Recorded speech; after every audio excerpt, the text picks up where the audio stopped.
registration and explain to me how someone like you affords a brand new Escalade.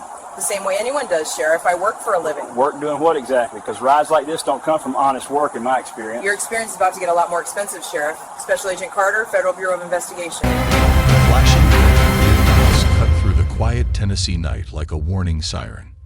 A jet black Cadillac Escalade sat at pump number 4 of a small Chevron station on Highway 47, its polished body reflecting the lights as if the vehicle itself had done something wrong. Behind it stood Sheriff Paul Horton, one hand resting on his belt, eyes fixed on the woman beside the SUV. To him, the scene didn't make sense. A black woman in her early 30s, alone at night, stepping out of a brand new luxury SUV that still had temporary tags. His mind had already made its judgment before a single word was spoken.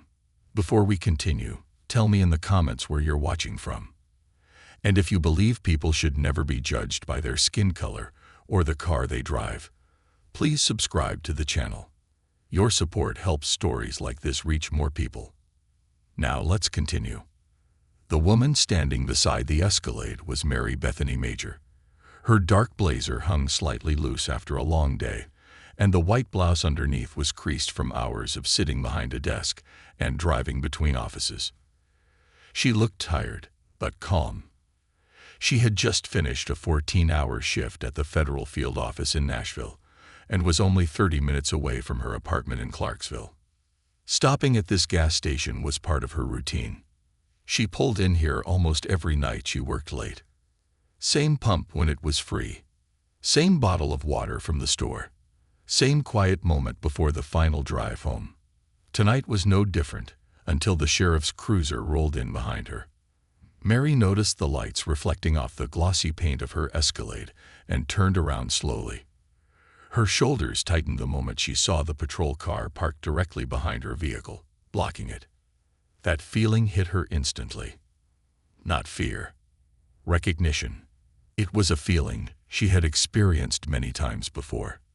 She had felt it when a campus police officer stopped her in college and demanded to know if the laptop she was carrying actually belonged to her. She had felt it when a security guard followed her through a clothing store after she picked up an expensive jacket. And she had felt it when a patrol officer once asked if the apartment she walked into was really hers. That quiet assumption. That silent accusation. Sheriff Horton stepped out of his cruiser and walked toward her slowly. His boots scraped against the concrete as he approached. His eyes scanned her carefully. Blazer, dress shoes, professional clothes. None of that mattered to him. All he saw was what he believed didn't belong. He stopped a few feet away. "Evening," he said flatly. "License and registration." Mary kept her hands visible. Her voice stayed calm. "Good evening, Sheriff. Can you tell me the reason for the stop?" Horton's jaw tightened immediately. "I'll ask the questions," he replied. "License and registration." Mary didn't argue yet. She simply nodded and reached slowly for her wallet. "I'm getting my license," she said clearly. She handed it to him. Horton glanced down at it under the bright station lights. Mary Bethany Major, Clarksville address. Everything looked normal, but Horton's mind had already decided something was wrong. He looked past her toward the SUV, then back at her. "How'd you pay for that vehicle?" Mary blinked once. The question hung in the air. "The same way anyone does," she answered. "I work." Horton gave a dry laugh. "Work doing what exactly?" Mary crossed her arms slightly. "Excuse me?" "Cars like that," Horton continued, pointing toward the Escalade, "don't usually come from honest work." A man fueling his pickup truck nearby slowly turned his head toward the conversation. Mary felt the anger rise inside her chest, but she pushed it down. Years of discipline kept her voice controlled. "I purchased it legally," she said. "Is there a problem with the vehicle?" "Temporary tags," Horton replied. He stepped closer to the SUV and looked through the back window. "Could be stolen," he added. Mary walked to the passenger side and opened the door. "My registration is in the glove compartment," she said calmly. Keep your hands where I can see them, Horton ordered sharply. Mary paused, then spoke clearly. I'm retrieving my registration and insurance. She reached into the glove box and removed the documents before walking back toward him. Horton examined them slowly. The registration clearly showed. Owner, Mary Bethany Major. Address, Clarksville. Everything matched. Insurance valid. Vehicle identification correct. For most officers, the stop would have ended there. But not Horton. These could be fake, he said. Mary stared at him. Fake. Registration can be forged, he replied. He lifted the driver's license again. How do I know you didn't steal this vehicle from the real Mary Major? The man at the pump nearby frowned. Mary took a slow breath. You're holding my license, she said calmly. That's my photo. IDs can be faked too. Mary's patience was beginning to crack. You can run the VIN number, she said, or call the plate. Horton folded the documents. I think we should take this down to the station. Mary's head tilted slightly. On what legal basis? Horton's tone hardened. Suspicious circumstances. Mary's voice sharpened for the first time. What suspicious circumstances? Horton gestured toward the Escalade. That vehicle, he said slowly. Mary felt the meaning behind those words instantly. You stopped me because of the car. Horton smirked. No. Then he added the sentence that would later spread across the internet. Young black women don't drive $70,000 Escalades unless something illegal is going on. The man by the pickup truck whispered under his breath. Wow. Mary's fists clenched at her sides. Sheriff, she said slowly, you just admitted racial profiling. Horton shrugged. I'm doing my job. Mary's voice became ice cold. Your job doesn't allow discrimination. Horton stepped closer. You can cooperate, he said, or I can arrest you for obstruction. The gas station had gone quiet. Even the humming pumps seemed louder now. Mary slowly reached inside her blazer pocket. Horton's hand moved toward his weapon. Don't move, he warned. Mary looked directly into his eyes. I'm reaching for my federal credentials. Horton frowned. Mary pulled out a leather badge holder. She opened it slowly. Gold flashed under the gas station lights. Her voice was steady. Special Agent Mary Bethany Major, Federal Bureau of Investigation. For the first time since the stop began. Sheriff Horton's confidence cracked. But what he did next would make everything far worse.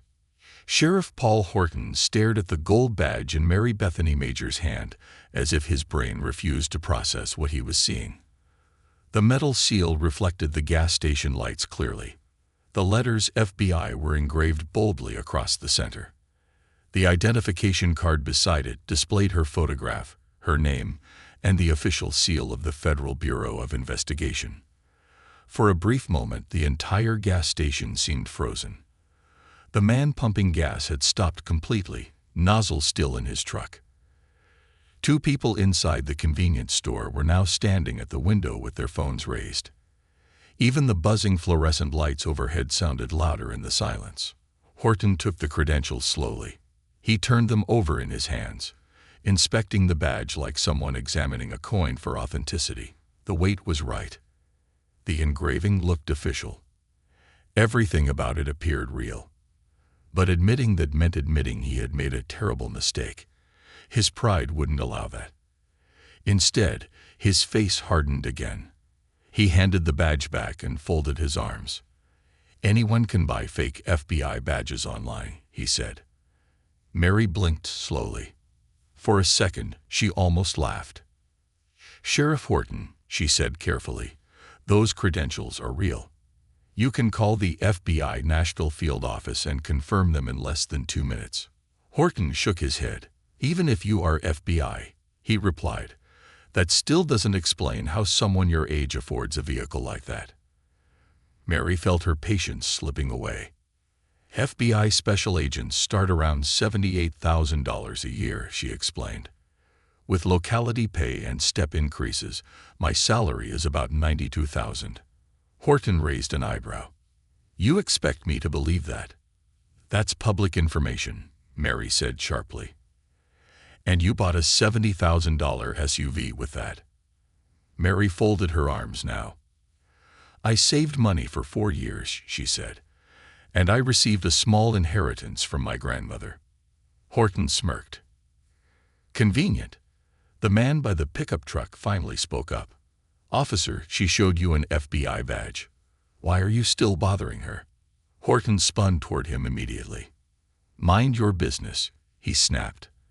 This is a law enforcement investigation. Investigation of what? The man asked. She's pumping gas. Inside the store, one of the customers whispered loudly. This is crazy.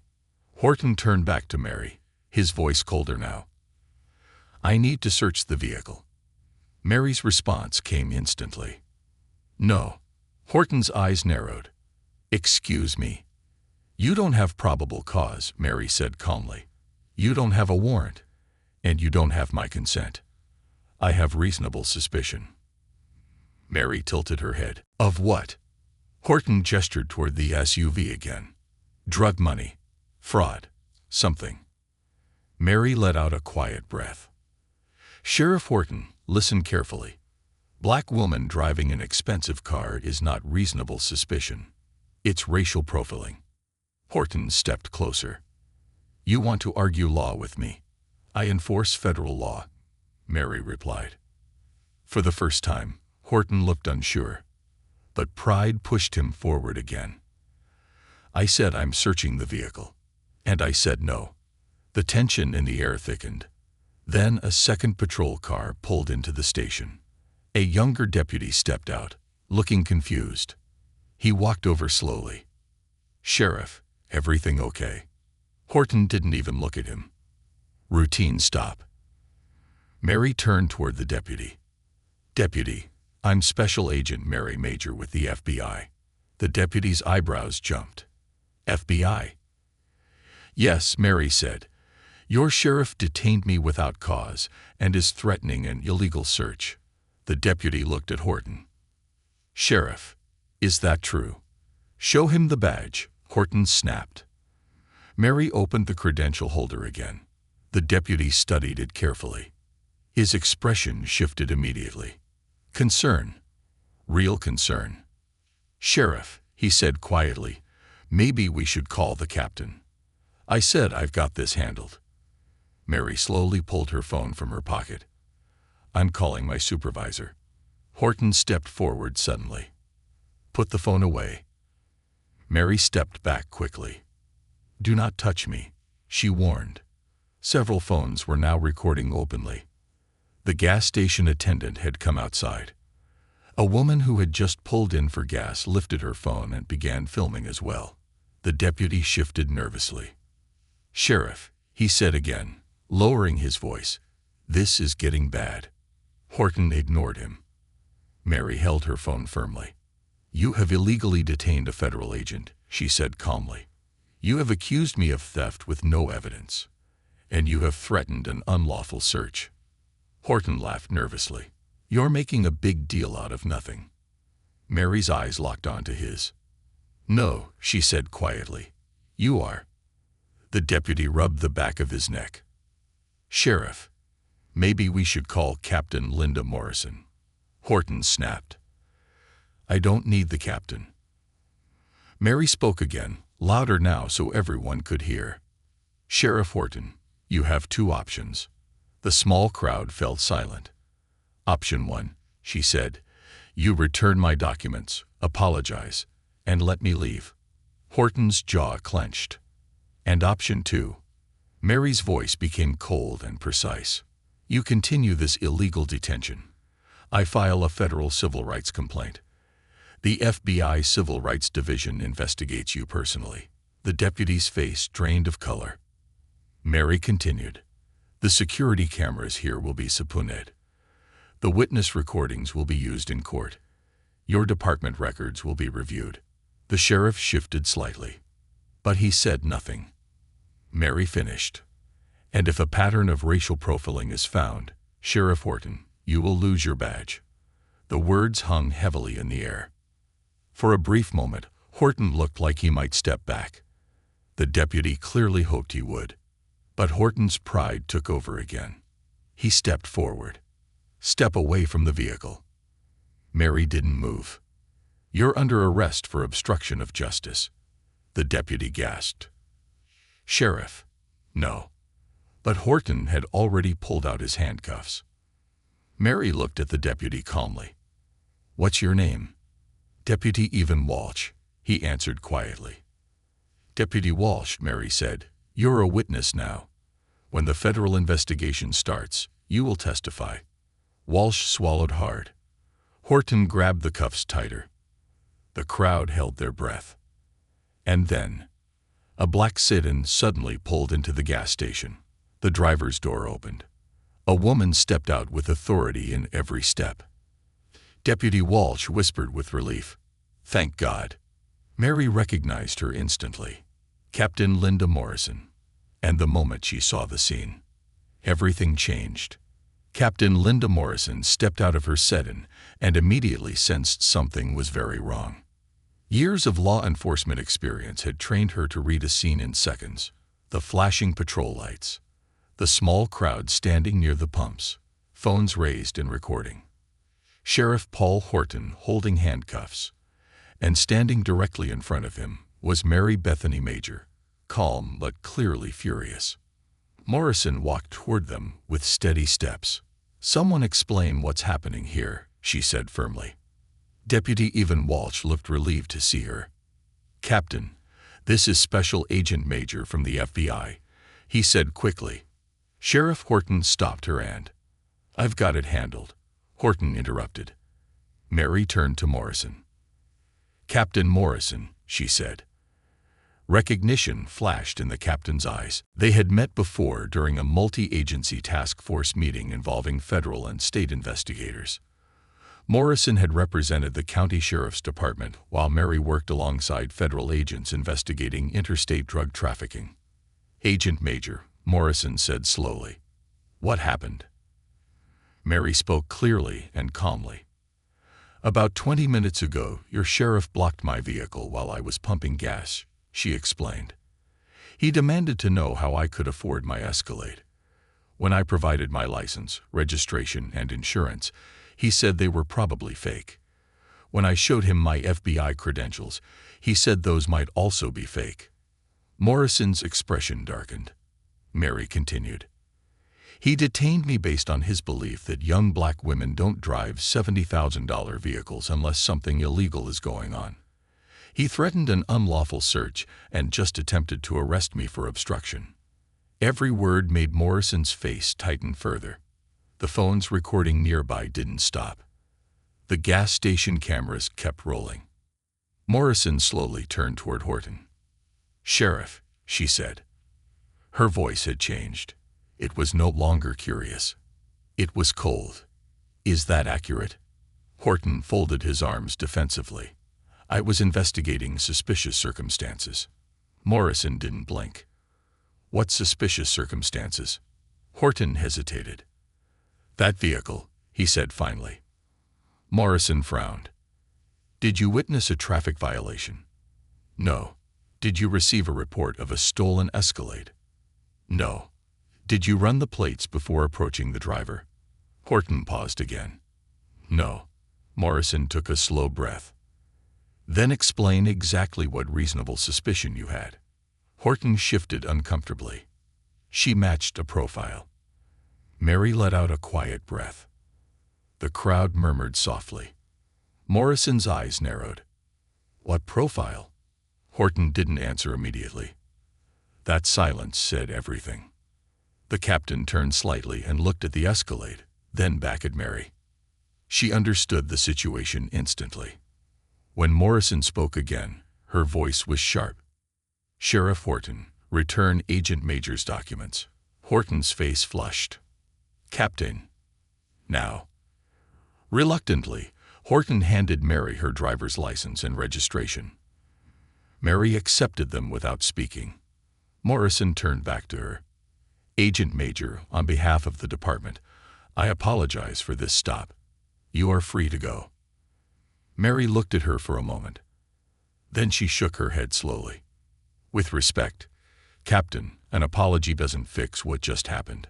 Morrison nodded once. I understand. Mary continued.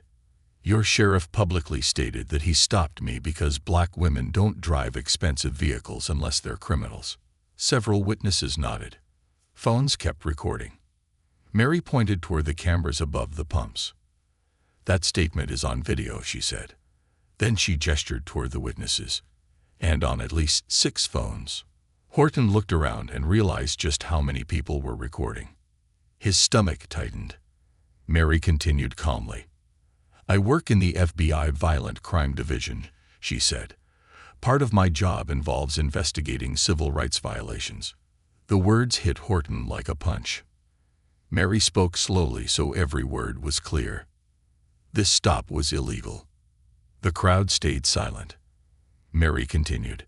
You detained me without cause. You accused me of theft with no evidence. You threatened an unlawful search. She paused briefly.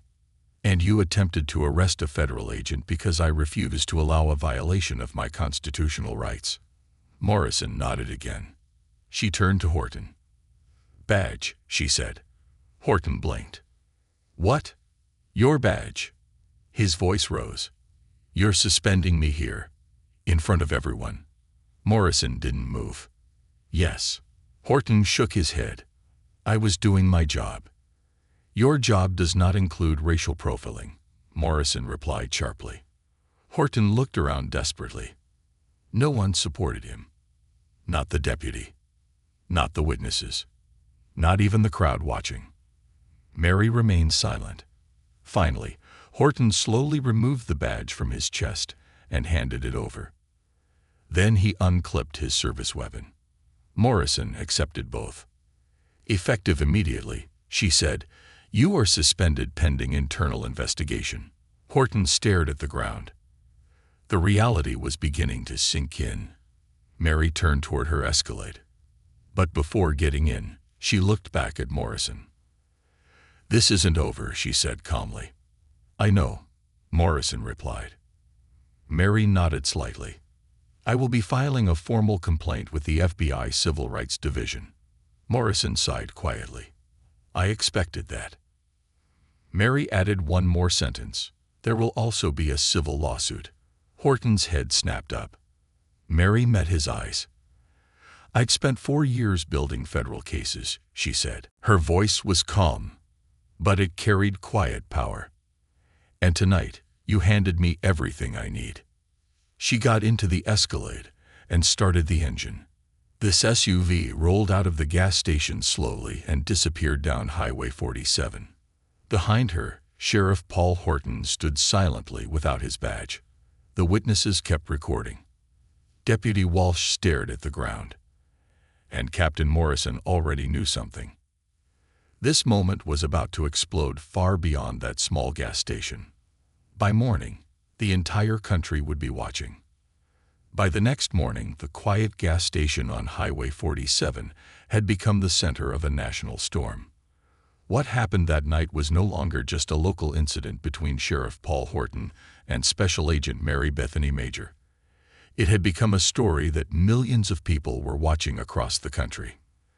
The first video appeared online only a few hours after the stop.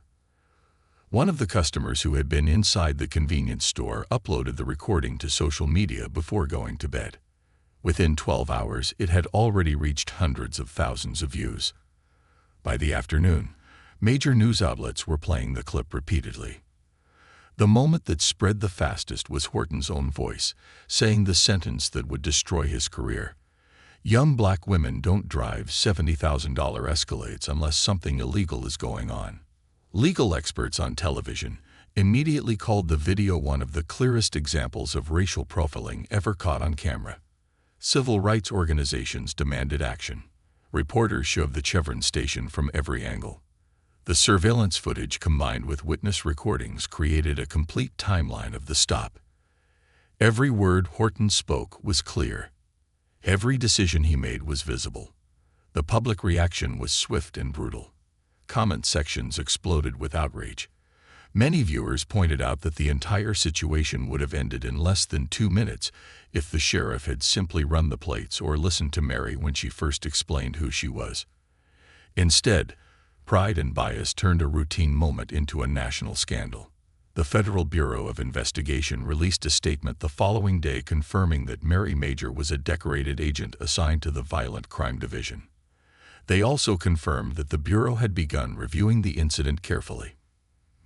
Mary returned to work quietly. She did not make public speeches or hold interviews.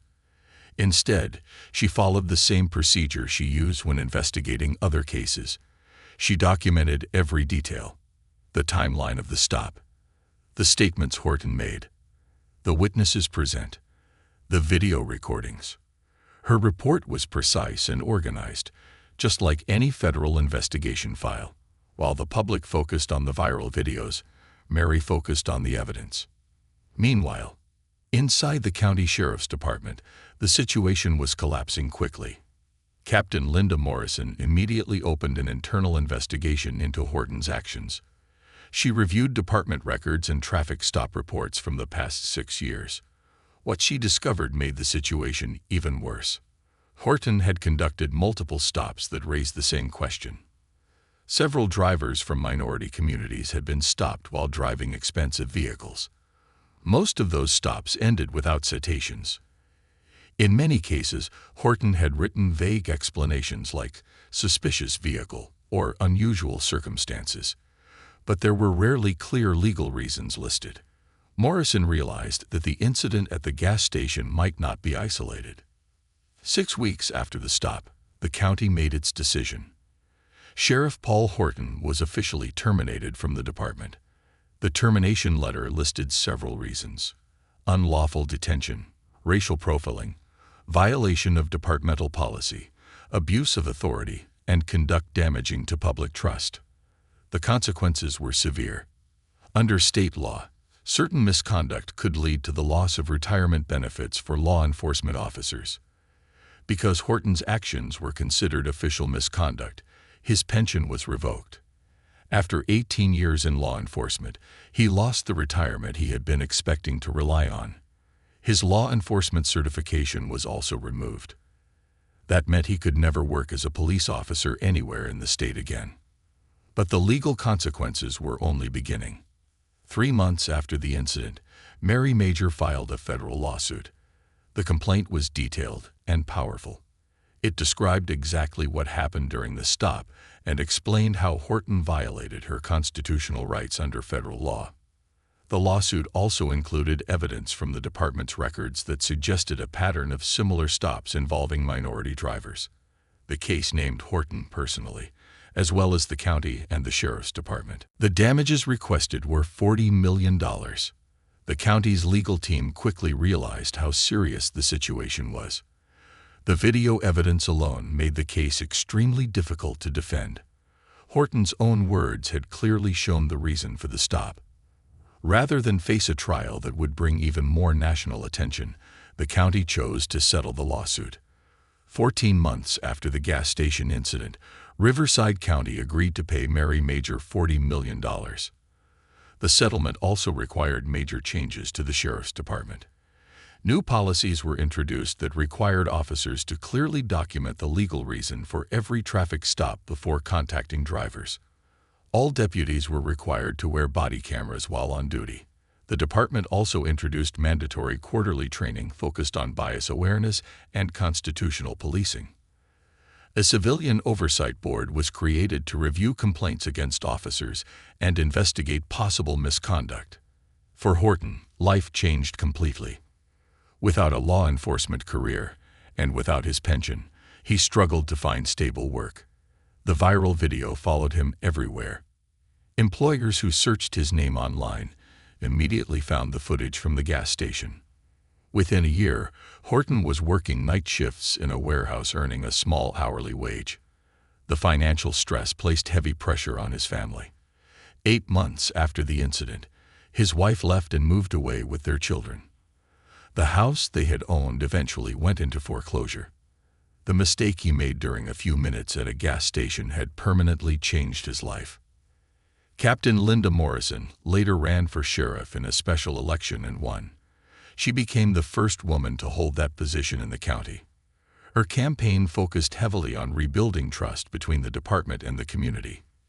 She expanded the training programs that had been introduced after the lawsuit and promised stronger accountability for deputies.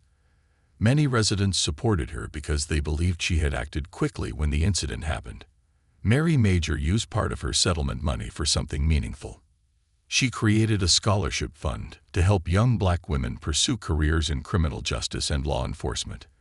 She continued working at the FBI and eventually earned a promotion to supervisory special agent. Despite everything that happened, she never stopped believing in the importance of fair policing and equal justice. She still drove the same Escalade, though she added a dashboard camera as a precaution.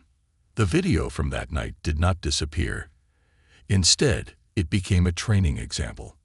At the FBI Academy in Quantico, new agents studied the footage as part of civil rights training. Police academies across several states also used the video to teach recruits how bias and poor judgment could destroy careers and damage public trust. 5 years later, Mary Major received the FBI Director's Award for Excellence in Civil Rights Investigation. The recognition honored not only her work, but also the way she handled the incident with professionalism and calm. The lesson from that night remained clear. Success does not equal crime. Owning something valuable does not mean it was stolen. And judging someone based on race can destroy a career faster than any criminal case. Sheriff Paul Horton lost everything because he allowed bias to guide his actions. Mary Major, the woman he believed did not belong in that vehicle, continued rising higher in her career. Stories like this remind us that accountability only happens when people speak up and when evidence is seen. If you watched this story until the end, share your thoughts. What do you think changes police behavior the most? Stronger laws, better training, or public accountability? Your voice matters, and conversations like this help ensure incidents like this are never ignored.